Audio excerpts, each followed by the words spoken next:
You can make it in this industry without reading books. A lot of people say, I don't read.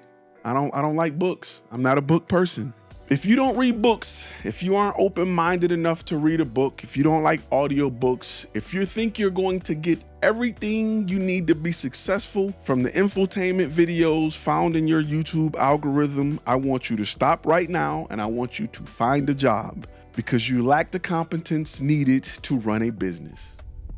That is the nicest way I can say what I need to say to you. You ain't got it. There's no apology needed after that. You ain't got it. As a business owner, you have to be open to knowledge. You have to be a book reader. Everybody want to be a millionaire and be balling and live this great life and be on some island and drive this car. It's not going to be the version of you right now. The version of you ain't that person. There's no way I can't soften that blow for you.